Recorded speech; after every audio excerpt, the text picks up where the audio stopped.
Hello there, friends. Andrew with the Bangs here. On today's episode of She Wonders Why, I have the chance to sit down with Dr. James Lindsay. Now, I've known Jim for a couple years now, and the way he goes about doing Twitter has definitely altered in that time. The way I go about this episode is a little different from other episodes. I decided I wanted to film this as if it wasn't being filmed. Like, I wanted to record this chat as if it wasn't being recorded. Because I do have just personal questions as a friend, wondering what is going on with Jim's account, because it does seem very different from what I remember in the past. So I was able to ask him all of my questions. My account is very, very different from his. Like, I have a very affable, agreeable persona, which I try to make match who I am. And I know Jim's is very different from who he is as a person. So I wanted to get to the bottom of it. I hope you guys enjoy this episode. Please let me know about what you think, if I missed anything, if you agreed or disagreed or whatever it was. Please leave me a comment or a question. I had to split this up into 2 episodes because it was quite long. The rest will be coming out next week, so make sure to tune in then. And if you are new, please do not forget to subscribe. Without further ado, here is James Lindsay. Okay. Okay, so the last time I spoke with you was a year ago-ish, and it was with you and Mike, and you basically... Okay, so there's actually a few...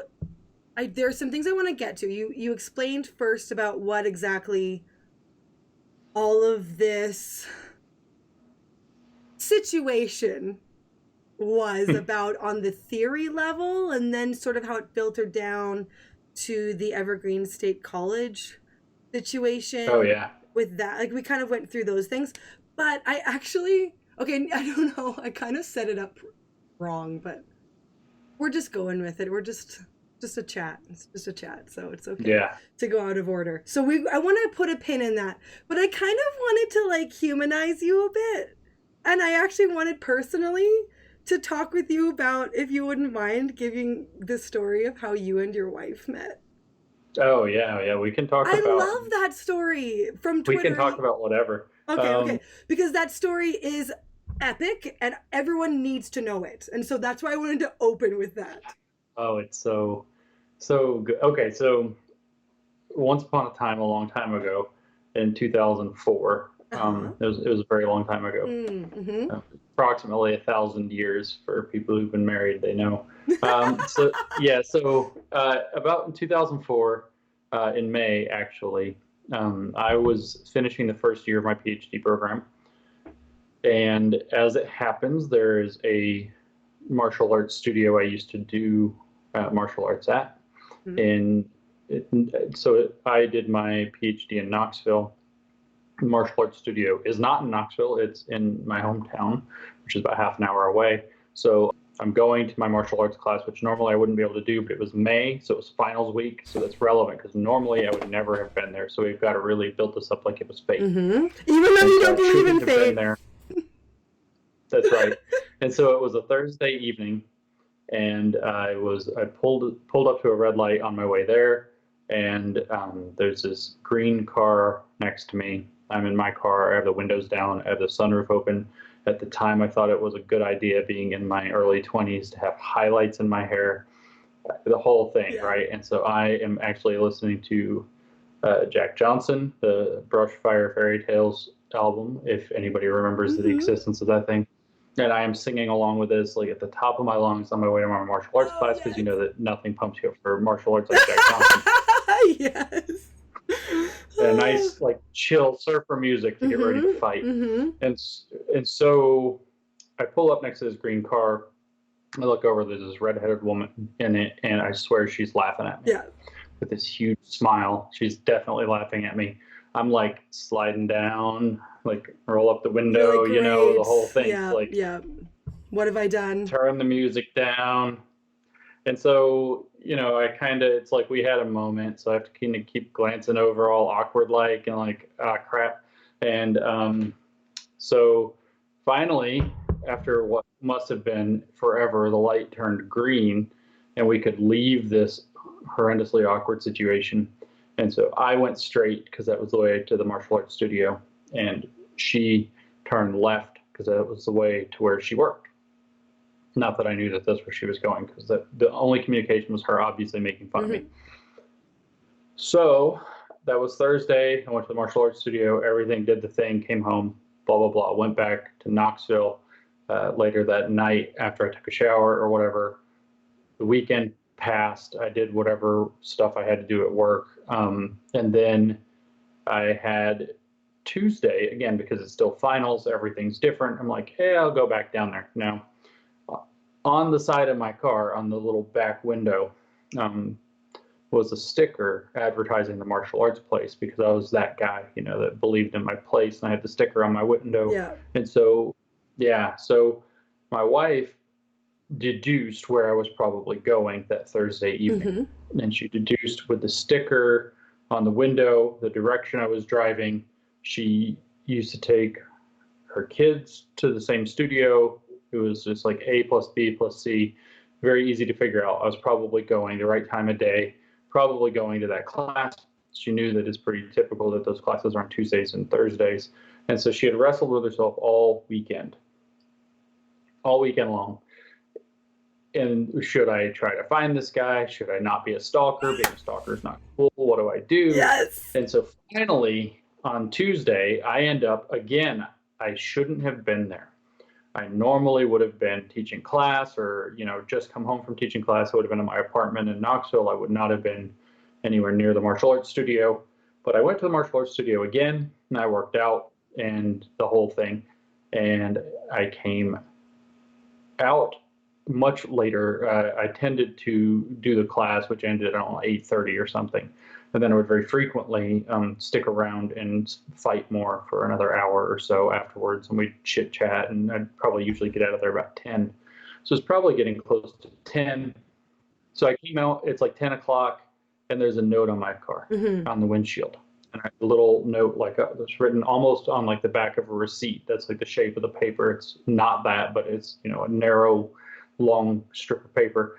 Blah, blah, blah. I'm the redheaded girl from the red light last Thursday. Thursday. Okay, so she wrote this note, and I decided that I am not putting up with some random woman that I don't know anything about. I didn't meet her, nothing. If there's any misspelled words on this thing, and she didn't misspell anything. I was like, that's just going to be it. If there's anything misspelled, I'm not bothering. But she did capitalize the T and the H in Thursday. Oh, okay, that's why it matters. Okay. So that's why it matters that she capitalized it. And I forgave the capital TH Thursday. And so she said if I was single and if I was interested, to call. Okay. And so I was single, it turns out. And another detail to this story is that I had just really spent a couple of months trying to kind of date, not really dating, a little bit dating, but kind of not dating, but sort of dating. Like we couldn't quite figure ourselves out. This woman who turned out to be rather a lot of maintenance. So on the Thursday before, when this redheaded woman in the green car, that one of her side mirrors had been duct taped back on because it had clearly fallen off in some accident of some sort. And I saw the duct taped mirror and I thought, that's what I need in a woman, somebody who's down to earth enough to just tape her mirror back on when something happens. And so anyway, I have this note. So I drive home and I'm like, well, I'm going to call her because first of all, I wouldn't want to leave anybody hanging, but I have no hope for this. So I call her up. It's like 10 o'clock at night about then or so, a little after. And I'm like, all right, I don't know you. You don't know me. This is random. So I'm just going to tell you stuff about me that normally you wouldn't tell. Not like weird stuff, but like, okay, I have these perspectives on life. Like, this is what I think about this. This is what I think about religion. This is where I stand on this. Like, just, okay, if this isn't going to work, let's just not waste our time. Yeah. And it turns out, the conversation is, wow, you too? Me too. Oh, wow. Yeah, me too. And so we talked for 4 hours that night, and yeah, it was very much like that. And so then we got off the phone and eventually went to bed. And so we talked a bit more many nights for a long time, and it actually took us almost 3 weeks to get the courage up to meet. Uh-huh. We talked on the phone a bunch of times. We were just, I don't know, it was weird. You meet somebody at a red light, you don't jump into that. Yeah. Not So usually, yeah, no. so finally it's like, all right, we can try that. And I had tried to chicken out big time, and I told my friends at work about what had happened, a couple of them, and they were like, you can't skip out on this. You don't know, this could be your future wife. And I was like, that's ridiculous. What are you talking about? And they're like, you have to try. You have to go out with her. You have to keep calling her. And so finally, my friends talked me into calling her some more. And then we talked for a few weeks. We finally go on this date. And we went for a walk in the park. It was nice. And then we went and got a movie. It was The Last Samurai, if anybody wants to know. And Yes, we needed to know. Yeah, and we went to her place to watch the movie. And that's when I proceeded, as a total gentleman, to sit literally on my hands for like 4 hours. And then she's like disappointed that you're not making a move. Yeah, more or less. And so total like sat on my hands like I'm not gonna be weird. See, this is the thing when you're educated or trained, I should say, or indoctrinated in academia. It's like making a move is sexual harassment. You don't do that. You're like totally not allowed to do that. So it's it depends on the girl. If she clearly, wanted you to, yeah. Yeah. So she ended up giving me this huge hug that night before I left at like 4 a.m. And I went home, and this was way back in the day, right? So this was back in the Stone Age when it cost money to text people. So I didn't text anybody. And so I texted her the next day and said something about really wanting to get another one of those hugs sometimes, and it cost me 25 cents to send that text. That's how things were in 2004. I hope it was worth it. Yeah. Well, yeah. And so anyway, like a week or two later, we went on a second date, and then we just decided, all right, this is a thing. And here we are, 16 and a third years later. And then it was fate. Then it was fate. That's right. I love that story. It was like, I think you tweeted about it maybe on some Valentine's Day last year or something. There was a reason it came up, and I couldn't believe it. Like, I was taken aback when I read those tweets. Everybody just thinks I'm this like, sarcastic jerk and brain dude and like whatever. No, I got the corner on this market, I'm telling you. You're okay. Well, we can get to except for the sitting on my hands for 4 hours. Well, I think that was actually really gentlemanly when you tell it back again, even though that wasn't what she was like particularly thrilled about in the moment. But the fact that you could say that you're like, I respected her enough for those hours, it just shows the restraint. Yeah, you should get to know somebody a little bit first or something, or so I thought. Or something. That's right. But I did eventually get the courage. So this is a sweet story. A few months down the line from the red light, we were hanging out or whatever, and late at night or whatever, and she just got like this really weird, like kind of like giddy but quiet and like, wouldn't say anything, like bottling something up. And I was like, what is it? And she was like, nothing. And I sat there for a second. I was like, yeah, nothing, you too. And then there was that was the meltdown. And yeah, so that was we still those say were the feelings that you didn't have to say that you knew. That's right. We still say I nothing, you too very often. Oh my goodness. I'm so pleased that you were happy to go into this, because I was actually like, okay, Andrea, if he doesn't want to go into it, gotta respect your guest. That's fine. But I'm just so... No, I'm kind of an open book. Good. Okay, I'm just so happy to go into that. But actually, since you brought up Twitter, I was going to go into this at the end, but let's start in the beginning. I'm such a bad host. I should have saved the stuff to the end like this, like the keep watching. We talk about Twitter. Watch, like, you gotta, 60 minutes in, oh, look, haha, I got you watching the whole time. But like, I'm just gonna go straight to that. Watch all this boring crap and the good stuff. I know. I'm so bad at planning, but oh well, whatever. I'm just gonna go with the flow. Okay, so here's the thing. I'll just start off with, if people know me, I do Twitter a certain way. You know, I don't know. I think I describe myself as like too nice on Twitter. Like I'm like, guys, you don't understand. I'm actually like really not this kind in real life. And they're like, no, Andrea, you are. We know you are. Like, so that's my way of doing Twitter. And so there's actually two James Lindsays for me on Twitter, though. So they're the one that I know is Jim, and you're the one who knows a lot of the same little group that I do, little friendy friends, just has little light fun times. So that's one, and that's not many see that. And then there's James Lindsay, little caustic remark depending on what people are calling him that day. So that's right. Yes. It's tit for tat. James is all tit for tat. Yes. Man. So I don't actually understand the how you do it, because to me I am the same.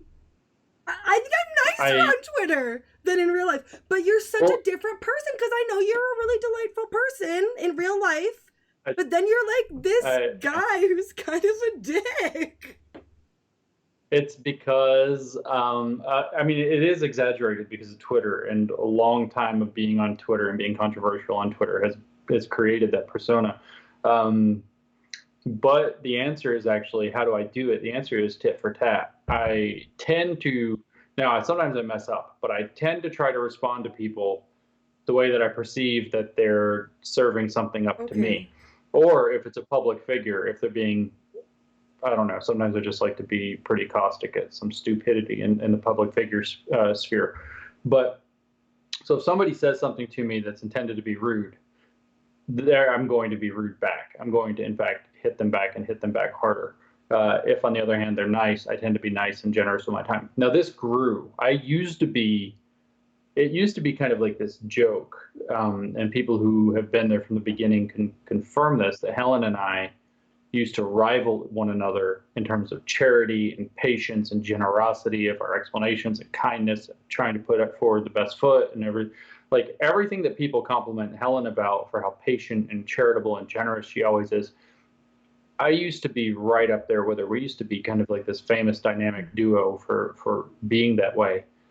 And I realized it doesn't work for me. I take it too seriously. I take it too personally. And it starts making me very upset. It starts making me angry. It starts bothering me. And so I, in a sense, had a psychological divorce from my Twitter persona. Okay. And so the person that you call Jim, which is what I go by in day-to-day life, is just kind of me, friends, jokes, supportive comments, kindness, friendliness, etc. And that person's not interested in arguing about anything. The person that you referred to as James, however, is in the arena, and shields up, swords out, and sees the situation completely differently. And I'm actually divorced psychologically from that avatar of myself completely. I actually was thinking about doing a podcast on this myself soon, about how it's the same as a video game character to me. I have no personal investment in that thing. So if somebody insults James, as you've referred to it, it can't hurt my feelings. It can't bother me. So somebody tries to come at me, they say something rude or mean or whatever. People ask all the time, how do you stay sane? How does it not get to you? I see how much shit you get. No, James gets a lot of shit. That's what happens. And James means it's exactly the same as if somebody on a video game were throwing rocks at my video game character. It doesn't do anything to me. And so it's all about rhetoric. It's all about, it's like the verbal equivalent of judo or something, from the James perspective. So I had to learn how to psychologically divorce myself from the persona I portray on Twitter, because otherwise it's vastly too psychologically damaging to me to engage with that platform in an open way. Okay. And this definitely is a thing. Controversy is one aspect of it, but it's also a count size thing. And there are different strategies for dealing with accounts as they grow. Yes. Once you get up, I don't know, I forget how many followers. I'm at like 4,100 something. Yeah, it's about 8,000 followers. It's really, there's a big change at 1,000, but when you get to about 8,000 to 10,000, it gets harder. It gets much different to deal with. And then there's another kind of major jump at 30,000 that we kind of noticed. And Helen and I talked about it at length in private. It's a very different animal at that stage. And then I don't know what happens in between, because I went from somewhere in the 30 to 40,000 range to 150,000 in like 2 months. I know, so that Joe Rogan video, man, it's twice the charm. You were on once before, but it's twice the charm apparently. Yeah, well, it was that, and actually, a lot of people don't realize that my account had already grown enormously. I had gained 30,000 followers from between when George Floyd died and when I went on Joe Rogan. So the month of June. So it wasn't just the Rogan interview. Followers. And then Rogan, after Rogan, I went from I don't know how to count when it stopped, but the boom time clearly ended at around 135. So I went from 80 to 135,000 after Rogan, and it's just like a rocket ship. Okay. And then I'm about 20 some odd above that now, and I don't know how to attribute that for sure. I don't know if it's Rogan hangover. I don't know if it's all the other stuff. I don't know if it's the book. I don't know if it's the freaking president retweeting me. Actually, the president retweeting me didn't bring that many. It looks like about 15. Okay, I want to talk about that, but I will wait because I have other questions. Okay. Sure. But okay. So that's my okay, Twitter, and I understand. but you can dig yes, into that it is easy. I will give that initial. It's easy to be an onlooker and criticize large accounts. So like, oh, why do they do it this way or that way? I don't want to pretend like I have any idea, like like lived experience wise. I don't have that, so I don't. So I do want to be clear on that. However, I do have some questions about that. The however is like, but I'm still gonna go there. So no, we should go there. It's interesting because there are different strategies. Yes, and I want to talk about the strategies because I there is one I have in mind, but I actually first want to ask regarding I've heard this said, and I have thought about it, and I need to think about it more. I think I agree with it, but again, I'll see what you think. It's when you retweet, usually the most critical are accounts that have 10 followers or something like that. The littlest, right? Yeah. So they're tiny little accounts. But, and I have done this before. So I'll use my own example rather than be like, you do this, because I don't love that. So I also am high in agreeability. So this is my coping strategy. To like, I'm fairly low. I can guess. So okay, I had this thing where someone was mean to me, and this doesn't happen very often. So someone was mean to me, and then I quote tweeted them, saying how mean they were, but like, of course in more adult language. In Canadian speak, yeah. But okay, and then all of my people piled on them, and it made me feel all good. But then, upon further reflection, I saw that they mentioned about being on the autism spectrum, and then I felt really bad, and then I deleted it, and then I tweeted about how I felt so bad because, oh my goodness, that person that I just did this thing because I momentarily felt like someone was being unfair to me. I'm a way bigger account. I retweet them. All my followers could jump to my defense, and then.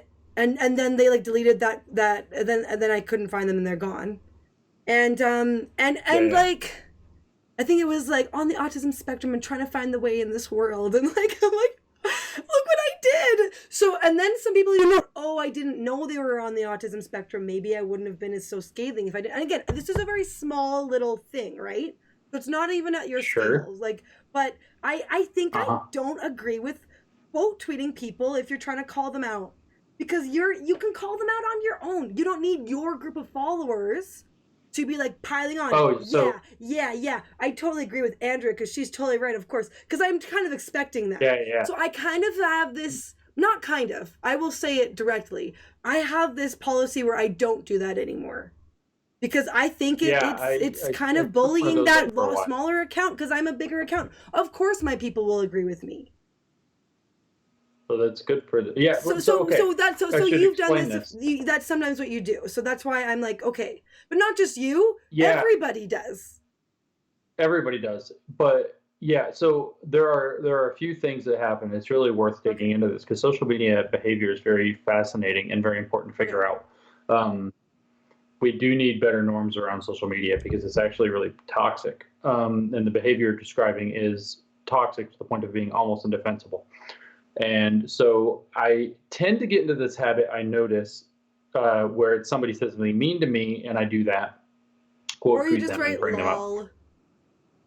Like, Okay, now there are different things okay, though. okay, let's So go through the sometimes it is just different law. things. So sometimes now if I get caught up in an identifiable pile on, now one thing is that I don't look at my notifications much at all Hmm. anymore. I don't either. This is one of the post, I don't know, this rocket ride of my account exploding from 30 to or 50, 40, 30, I don't know, something in there, up to 100 and some odd. I just kind of, I can't actually, like, I physically can't look at my notifications.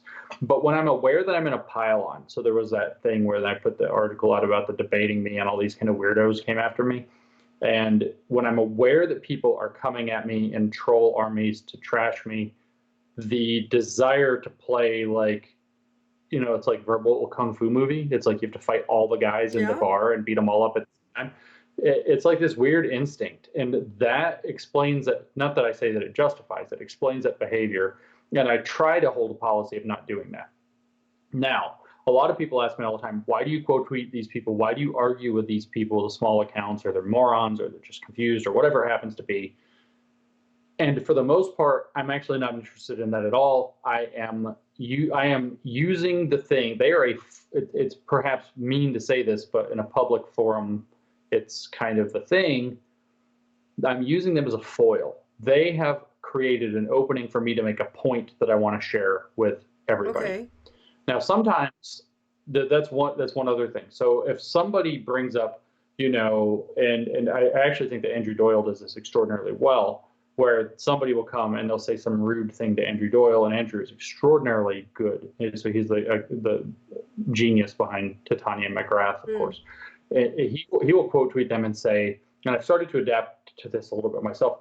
You don't see an argument here. You just see this false accusation, that false accusation, and blah, blah, blah. You don't see the argument. You don't see a case. You just see a particular kind of name calling, a particular kind of insinuation, and so on. So in that case, it's advertising a particular kind of behavior that if you experience enough of these things, you realize it tends to sway people. And it maybe it's just psychological, but it's good for people to see because people with other accounts, such as yourself, will get hit with these kinds of things. And then it's like I feel almost like people need to see an example of that you can push back on this, that you don't have to accept the premises of what's being said, that you can actually interpret that in a particular way. So I see it as using them as a foil. Okay. And then a lot of the ones where I just say something like lol, I'm just advertising the ridiculous concept that I'm Okay. laughing Okay. at. But sometimes, ever since I saw someone bring up about how when you look at the account size to account size, I never thought of it that way before, but I can't not see it now. So it's not just with Hmm. you, but it's with anyone who has a over 10,000. Well, no, actually, I think 4,000 is low because I'm at 4,000, but like to some people that's really high. So and thousands, like in the thousands, 10,000s, 20, you're at over 150,000. Anyone with a large account, with someone with a tiny account, it just makes you look like the Goliath and makes them look like the David. Yeah, I I mean, feel there's a bad degree for of that. them. Like I just like they don't Oh, have. well, some people will. Yes, I I, do. I feel bad because now it doesn't matter what they some said. people will. There's no way they can contend. They're just being like dummies. Or I mean, who knows? Maybe some people are like, no, they're not all Well, that's dummies, the but they. that's the thing though, is there is this social media social media etiquette has to go both ways, or else you just end up in a situation where you're kind of pointing at this power dynamic and saying, oh, big accounts have more power, therefore they can have these really strict rules. And of course, you can go to the whole Spider-Man thing: with great power comes great responsibility. So you do have to be a little bit more responsible. But at the same time, you really, the smaller account, there is a huge problem on social media where people feel like they can just smart off to Okay, I whoever. will agree. Okay, I will give you that. I do understand the idea if you like, what is it, play with fire, you're gonna get burned. Like I do get that, and I haven't teased out where I think the line is of who is overstepping with who. I don't think any of us have. I think it's a work in progress, and I'm not this like cold person. I do generally, especially if I misinterpret something and somebody was asking something more genuine than what they actually than I perceived it, then I'll often feel quite bad if I, lead them to having a particularly bad day on. Well, a bad day on social media is also stupid. Is a stupid concept anyway. And I will say there are bad days on social media for sure, but this is part of what I think we all need to learn to grow into in some way or another, which is that when social media gets stormy and toxic, the correct thing to do is to go away from social media. You do not have to remain plugged That's into true. That's true, but okay, so okay. I have strategies. So this is what I think. If this ever happens to me, where I get, or even you, like you said, the 10,000 or 8,000, whatever, that's more realistic for me. So like, say that I get there, and I might be like, oh, this is what Jim was talking about, about it being kind of like, okay, this isn't as manageable as it was before. I think I like the way that Peterson did it before he left. He didn't really give many opinions. He just tweeted out everything about him with nothing explained. He let the audience decide, and I think that looks like that's kind of the high ground. Like he didn't, like, even if he did try to say, well, even if he tried to be fair and be like, well, I guess this criticism of me is blah blah blah, versus, oh, this one was a great review of my work, even that is like, that gets difficult. So I kind of just liked I'm just gonna put it all out there and you decide what you think. Even the one with his one professor friend who basically said, I made a giant mistake in being friends with this man or recommending him to the board or to hire him as a professor, whatever he just tweeted that out with no, I remember, because I looked to be like, did he write anything about this? It's like, no, he didn't write anything. He just put the link in and tweeted it out. So I think that was, I mean, he's not on anymore, but like, he was over 1 million. And I think that was that's the strategy that I tend to like, because right. And then there's the Rogan post and drop where you don't look at the comments. Yeah, right. Yeah. When you get up to an account that big, it's even more difficult. But like I said, there's a number of strategies, and it also depends on what you're trying to use Twitter to accomplish and what you try to get out of Twitter. Okay. So Jordan, for example, would definitely, you've got your Jim James, we could call him Joe and Jordan, I guess. There's no Joe. There's no hanging out guy. Right. Or there's Joe Rogan. There's no Rogan versus Joe. There is no Joe. There's just Rogan. Right. And so this is one of the strategies. And, Steven Pinker's very good about that as well. Steven Pinker doesn't engage with anything. Yeah. And if you have the kind of account, or you want to curate the kind of account where you interact with your followers, then you invite something more complicated. Okay, so that the strategy I just outlined was a little bit more off. We are back. Yeah. So the strategy the Jordan Peterson strategy is kind of what you're saying is more of a hands-off. I can't even deal with anything. Actually. Yeah. It's like broadcast only. It's actually a lot easier. Sometimes when I'm really busy and I'm working on something in particular, and I will just say, I want to interact with my followers. That's one of the things that I think is one of the purposes of Twitter, is for people to be able to interact with authors or whatever that they like. So I want to be able to interact. I enjoy it. I like the back and forth. I like getting to know people a little bit. I like, whatever it is. And so,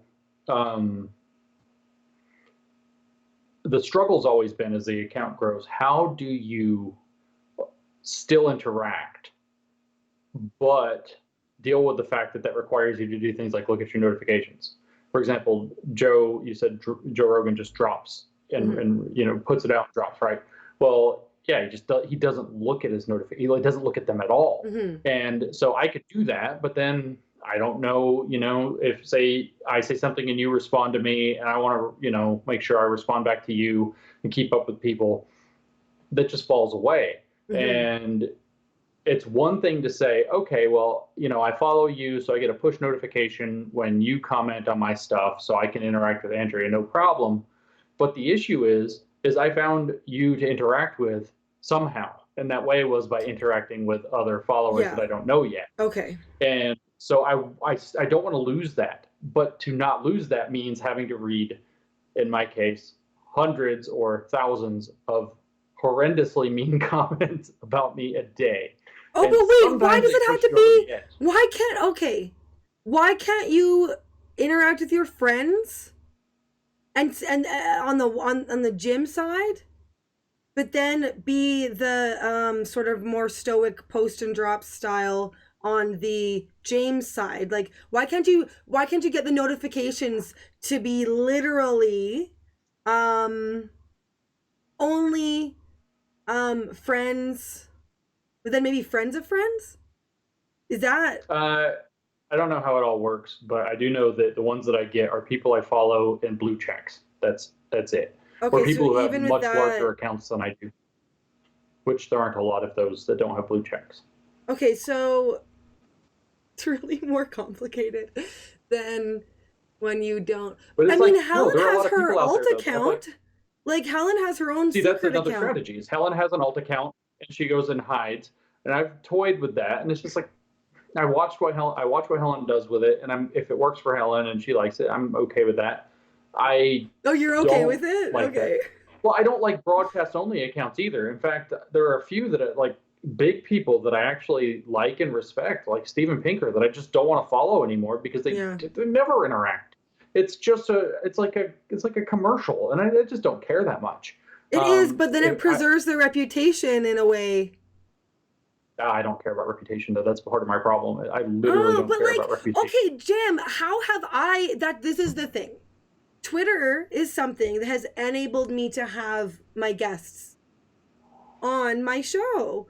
Like, it is something that has given me the ability to reach out to people and find people, and because of my reputation, have people say yes. Mm-hmm. When I'm a nobody. I'm just some Canadian housewife mom who's like, I need to stimulate my frontal brain in order to think and not just be like doing mom things, and because of being the kind of open, very friendly, taking the high road and don't repay evil for evil. Because that's the kind of person that I have been able to cultivate in my Twitter persona. I call it a persona because I know now. Sure. I'm not so naive to be like, it is me. It isn't 100%, but it's the best that I can do, and that's how I've been able to garner any and almost all of my guests. So it is something that reputation does matter on Twitter. I just don't know why you don't think it matters. I just don't care about it. I think of Twitter as so a friend of mine described it to me the other day on the phone. He's a dumpster fire that you put in a backpack and carry around with you. And I just don't care what Twitter thinks or sees of me. Okay, well, even if you don't care, that this is something where it's like, just because you don't care doesn't mean you're like, okay, so I'm just going to be mean because I don't care. Like, that doesn't necessarily equal being mean. Well, no. Right. It's that I have a kind of, I mean, it's like it's almost like an algorithm, I suppose. Depends on the kind of thing I'm interacting with. Very friendly with things that I want to be very friendly with. Very tit for tat with people who reply to me that have the misfortune of reply to me rudely and have the misfortune of me seeing it and caring about having seen it. And I mean, I do mute probably 5 for every one. I just see it and mute it for about 5 for every one that I advertise. But and I have muted a lot of people at this point, a lot of people. And then other things, it's like, are they kind of a public figure? Are they somebody who has an important professional role to play that, or are they, for example, are they a person with a significant position within the hierarchy of educational administration, I would say, of a state? Or do they hold a significant position in a university faculty, or are they instrumental in redesigning, say, the New York City education system or something like that? Brimstone, dropping brimstone on those. Okay, I understand with regards to, like, again, like this, the certain status of certain figures as opposed to a little random, like, John Doe over here with like 3 followers. Like, I get that.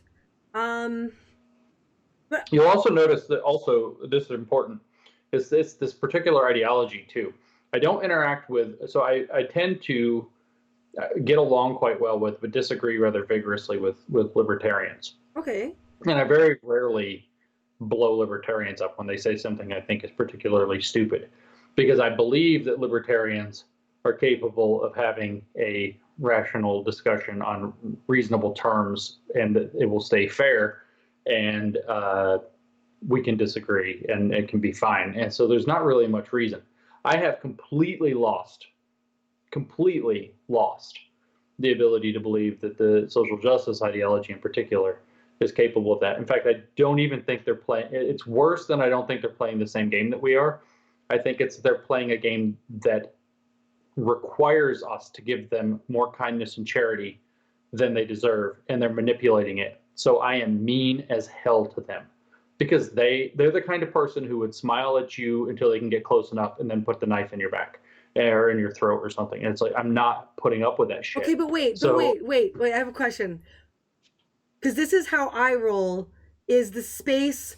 Remember the guy, who befriend Daryl Davis? Yeah, Daryl Davies. Okay. Yeah. You could switch it around, and be like, he's on that side. He chooses to play by not playing the white supremacists game, by being like, right. I am just gonna be an amazing human being and be your friend and show you that I'm a person. That works under certain conditions, not the ones we're in now. You don't think that being like, I am gonna just be me, you're not gonna bring, like, the Dr. King sort of, like, you're not gonna bring me down to hate. You're not gonna bring me down to that level. No, not with the critical social justice ideology. No, they have cultural hegemony, and they know they have cultural hegemony, and they're going to just keep playing their power. And that's just how it is. Even if you're like, no, you're not going to affect me, I'm not going to change, I'm not going to be hateful towards you. Even if there is no moving this ideology. Not because it would be like trying to be nice to a white supremacist when white supremacy had major power. You might move a few of them, but for the most part, you're just going to get strung up. If you were Daryl Davis in 1930, you probably would have just been swinging from a tree. It's a completely different ballgame now. I don't like that, Jim. I don't like it either, but this is the nature. This is the nature. If they want to talk about theories of power, this is what happens when somebody who has a great deal of cultural power has convinced themselves that they deserve and need to have all of it and will take it by any means necessary. And in fact, when their specific critique is a critique of liberalism, is a critique of civility, when they say that civility is a hallmark of white supremacy, that it's a tool that white supremacists use to disempower minorities, for example, if you want to talk about the race theory, which they do, I can show you concrete examples of them saying it, then you have a problem, because you have to now assume, if somebody believes that any civility that they show you is false civility. It is strategic. And if you read their literature, you see strategic everything, strategic ignorance, where they pretend to be ignorant in order to manipulate people, strategic essentialism, where they decide to pretend that essentialism matters so that they can subvert uh, control over them. It's strategic this, strategic that, strategic everything. You read their theories, they say things. You read their papers, I should say. You see things like in Kelly Oliver's paper from 1989, who are no longer concerned with true theories or false theories, but only with politically strategic, politically useful theories. And if people are playing power games, if you're playing on a Machiavellian court and they're expecting you to be nice and they're manipulating your niceness, being nice is a severe liability. Okay, well, it depends on. Okay, I wouldn't use the word nice then.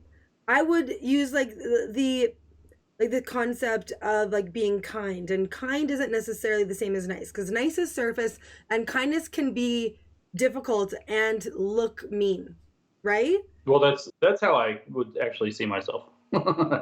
You might not agree, but that's Okay, definitely well, how it I see depends what you myself. mean by that, I suppose. We get into the very Petersonian. It depends what you mean by true. It depends what you mean by kind. Okay, I think that these sorts of things ultimately, I know Twitter is difficult because you're not face to face, and I think that what Daryl is doing for him is face to face, and that is where his, like, I don't want to say power as in power dynamics, but that's where the power of being a certain way, No, I despite agree. that, lies. No, um I agree. I agree. yeah, Um, it's just, well, okay, let's go there. Okay, so we're gonna go into this. I do want to ask you, actually, no, first I want to find out about the whole Trump retweeting it, because I tried finding it but I couldn't find it. it was even I got the retweet, and then it was like 3 hours later that I finally went looking, and he had retweeted like 70 things. It was way down by the time it was like just a few hours later. I have a screenshot. I can What send it was to it you. about? What were you writing? It was the tweet where I said that when I see the words peaceful protester, I just assume it's a lie, Okay. and that that's not correct and not good. Okay, but I saw a lot of people like upset that you weren't more upset about him retweeting you. I know, but I don't care what those people think. Okay, regardless of that, why, I know you're not, okay, I don't know where you're at with Trump. From what I I don't like Trump. thought, that it was that you don't like him. I don't like Trump. Okay. I think that Trump is a menace to the office that he's Okay, in, well then why didn't you and say an something about enormous it? cultural irritant. Because I don't feel the same reason that the woman who marched with BLM, when told to raise her fist and do the thing with the crowd around her, didn't raise her fist. And she said, I didn't feel like I was going to do it. I didn't feel in that moment. I'm not going to be bullied. They told me I Oh. had to, so I wasn't going to. Oh, No, okay. absolutely not. So I changed my name to Retweeted by the President instead. Okay. No, it's like, no, you don't get to tell me who to be. Nobody gets to tell me who to be. Okay. I do believe in self-determination. And I gave up a number of months ago, and I spent a year, I mean, in the most profound psychological wrestling match of my entire life, the most difficult psychological wrestling match of my entire life. I gave up on the concept of guilt by association by the beginning of this year Okay. entirely. I no longer believe in it. I have a line, but my rule is, first of all, I'm not responsible for anybody who retweets me. If they retweet me, that's their business. That's their thing. But I have, if I retweet somebody, I retweet unless it's one of my friends. But typically, I don't do this, especially now that I have a big account and everything I retweet gets set on fire. Well, try retweeting some of my things and we'll see if the world's a We'll see better if you get set place. on fire. Okay, No, so I think whatever. I think that it would be like, I would have I to would actually be look at like the my water that would stuff put to it see it. out. But no, I just decided that I don't care. Like guilt by association is the poison that's killing the world. Like Okay. you affiliated with the wrong people. I will not talk to the Daily Stormer, which is actual neo Nazis. I don't even know I what won't that is. talk to them. Okay. I draw the line at that. Whatever's actual neo Nazis, no, that I'm not talking to them. Pretty much anybody else that wants to talk to me about this stuff, I will. Now, I hesitate, not necessarily with individual members, but even I hesitate with Antifa because I think they are literally no better. Um, I think that they, in fact, are right up there on the same level of people that I don't need to be lending anything to. But if I were to talk to them, it would be disagreement, so it's different. Okay. Whereas obviously if the Daily Stormer were to come after me, they would be like, let's own the libtards or Yeah, whatever. yeah, yeah. Yeah, And it's you like, you do get shut up. I associated don't. there. Yeah. But it's messy. It's really messy. I don't know if you know. So I have a lot of these kind of conservative accounts, and so here's the thing I actually do that a lot of people you'll know sooner or later they complain about it viciously. If a gross woke account says something mean to me, they have to do so in a concerted fashion over a period of time that I become aware of repeatedly before I'll block them. I just mute them and move on with my day. One single nasty, gross comment that's like white supremacy, that's like, if I see it, I know there are tons of them I don't see, blocked. First one I see, gone. You tweet white supremacy stuff to me, gone, blocked. Zero tolerance. So, people don't seem to realize that. I actually do make tweets specifically, occasionally, to poke that bear, to either draw them out of the woodwork so I can block them, or to get them to be mad at me so they'll unfollow me. Or Who's they? Wait, the super the conservative? gross right wing, the gross right wing people. They're Okay, gross you right need wing to. people. Okay, that's what you people. get the most. I think is the most like. Why aren't not just you, but like IDW people, sort of style thinking and figures in general? Why aren't they going after the alt right and the far right and the so I didn't I know can't speak that. for other ones, but I know why I don't. One is I actually understand what's going on with the left, and I have not researched the ideology on the right. So I don't. It's the whole stay in your lane thing. Talk about the stuff you know. I know what's going on with the stuff on the left. Another reason is that I am, regardless of what the internet wants to believe about me, I actually am a member of the left. I actually am quite progressive in my orientation. So I've discovered a number of years ago, I wrote an article called Why I'm a Liberal Who Criticizes the Left. Okay. And part of the reason that I gave at the time was things are so polarized now that cross aisle criticisms don't do anything. There's just noise. I can go yell about Trump all day long and I'm just a libtard and it achieves nothing. All I'm doing is signaling to my side of where I stand. But I'm not interested in signaling to anybody. I'm only interested in achieving results. And so the only results, if this polarization that I'm perceiving is mostly correct, the only results that I can achieve are results on the left, or the only results I can achieve by criticism. I can achieve results by friendship on the right. If I become friends with people on the right and I talk to them and I say, these are my values, these are what I stand for, you can see that I'm a good person and so on, I maybe can move their needle, but I can't criticize them because they'll just file me and, another stupid progressive, and that's the end of it.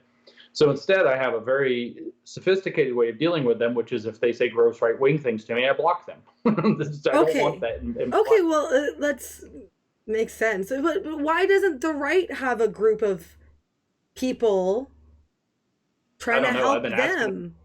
I've been asking. They kind of do now, but I've been trying to. There are, if you want to look at politically, there are, of course, the never Trumpers. But there are also a lot of moderate conservatives who are quite concerned about the extremes on the right. Is it just because they don't have a public group that like the left has? Well, the left kind of doesn't really have one. You call it, you mentioned the IDW, but the IDW is diffuse and never really, it became kind of like a flag people could plant, but nobody really ever. It didn't go tons of places because Peterson left and he kind of was the glue. Yeah. It had a number of things. But then also one of the values, if you had to say, what are the core values of the so-called intellectual dark web, James? That's your question to me now. I would say one of them actually is avoiding guilt by association. It is, we're going to talk to people who are reasonable. We're going to forward rational discussion across division. We're going to embrace the idea that individuals can have profoundly different views and can still get along as human beings. So this is where you see the friendship between Dave Rubin and Ben Shapiro that so many people make fun of because their views are so not just inimical, but inimical on a personal level. Yeah. This is where you see the friendship also. I don't know if they have a friendship, but they were very friendly when they were together with Ben Shapiro and the rapper Zuby, the British rapper Zuby. And Ben Shapiro went right after him and said, rap isn't music, and he's a rapper. And so it's like, they had this whole thing, but they got along quite well. So if you kind of think of the IDW and the IDW orbit, having those values of being able to tolerate different opinions, even when they're personal opinions, and not blow those up to distract from other important conversations. That would have been a core value of the intellectual dark web. Well, that's good. Yeah, that sounds good. Rational and ideally empirical inquiry into these thorny issues.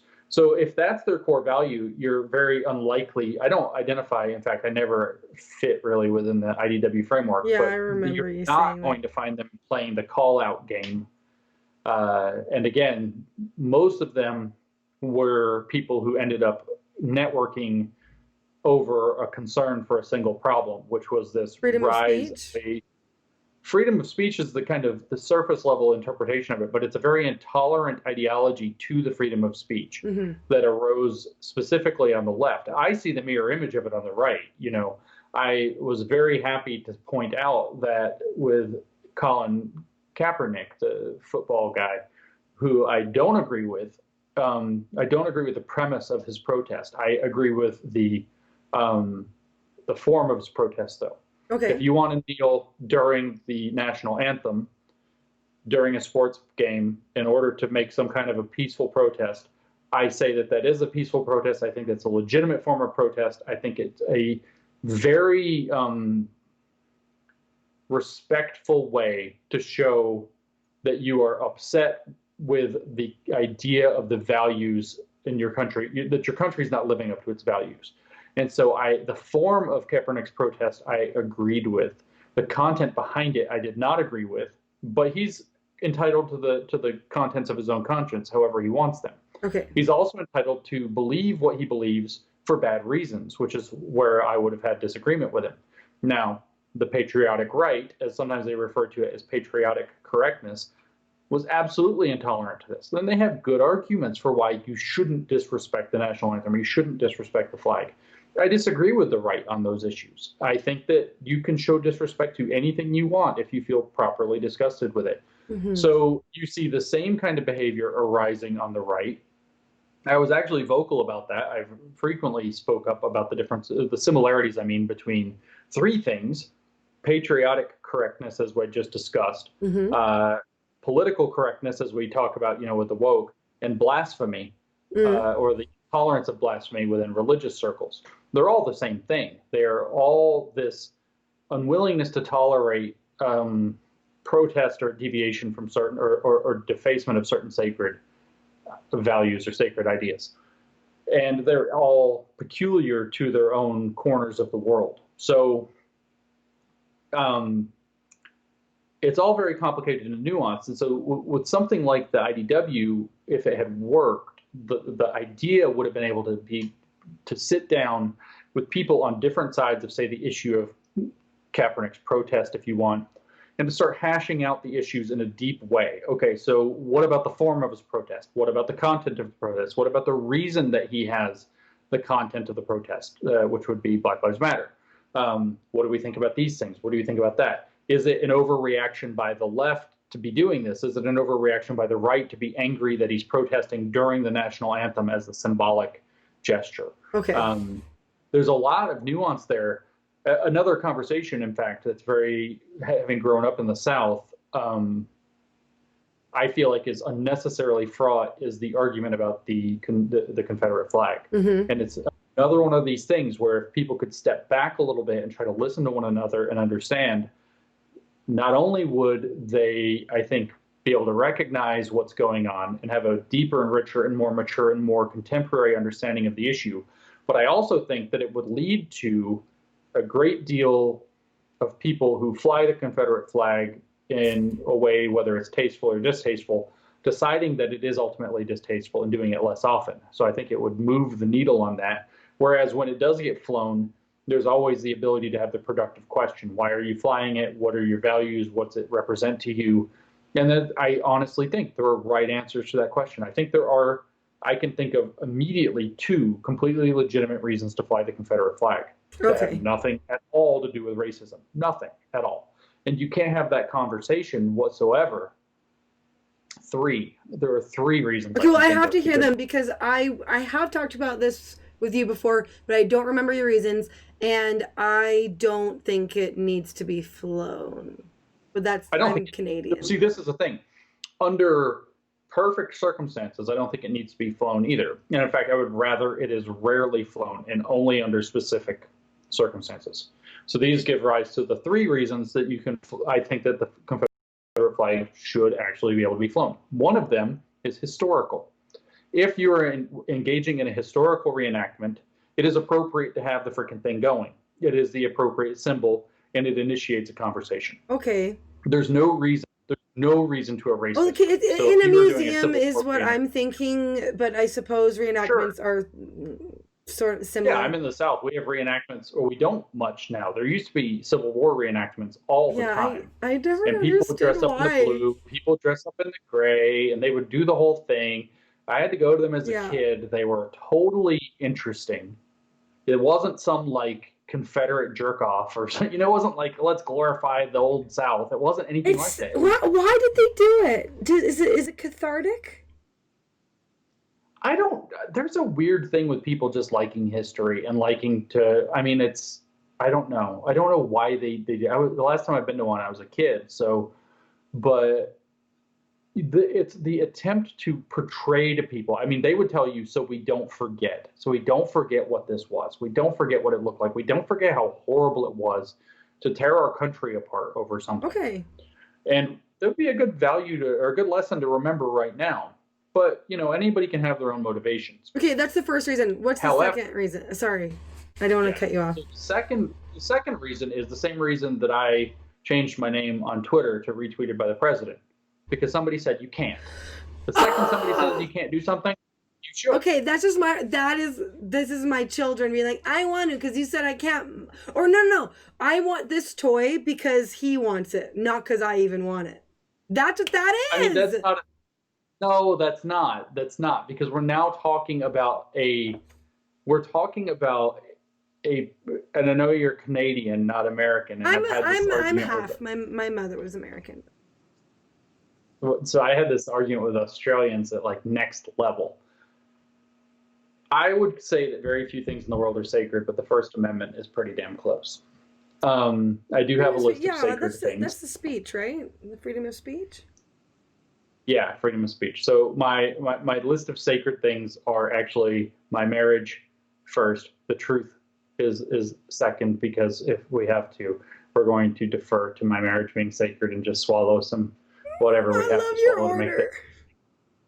Yeah, but the freedom to speak as you will is really important and really valuable. I've watched enough of the Peterson "don't lie" things. I know, I believe it. Yeah. I get it. So if somebody says you shouldn't fly the Confederate flag, there's a conversation to be had. But if they say you can't, you need to take that down. You cannot do that.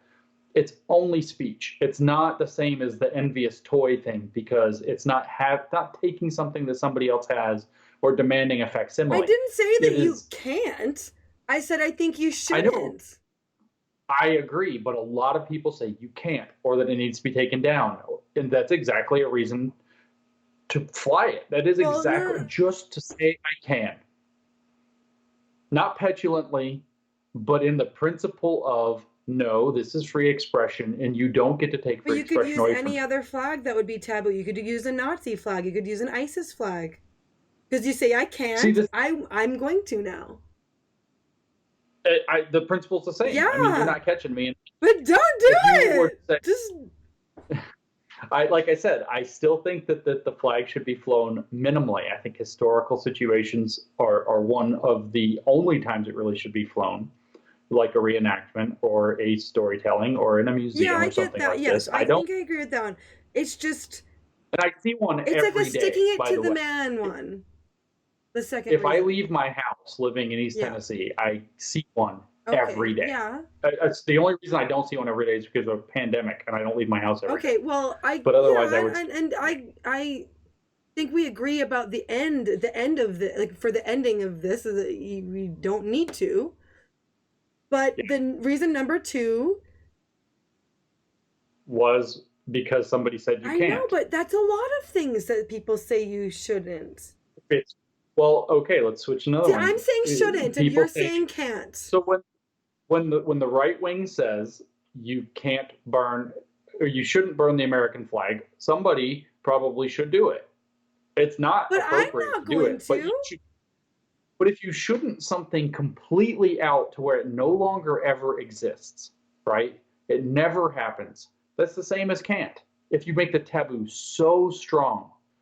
Now I understand, for example, why the Germans have put an absolute legal restriction on the Nazi flag and some other things. But at some point, I actually think it'd be better if they reckoned with their history.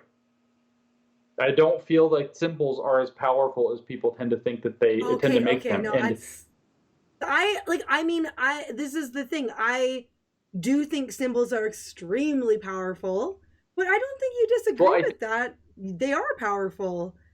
I History mean, shows. there's a thing though. So what makes a symbol even more powerful is its repression, is its Okay, I restriction. Make it suppose. taboo increases its power. Fear of the name increases Okay, fear of thank the you, thing itself. Hermione. Yeah. Oh, okay. No, but so Okay, we'll just leave it. that's Okay, not we'll the other. leave it. I think You will not like the other okay, reason. what's the other reason?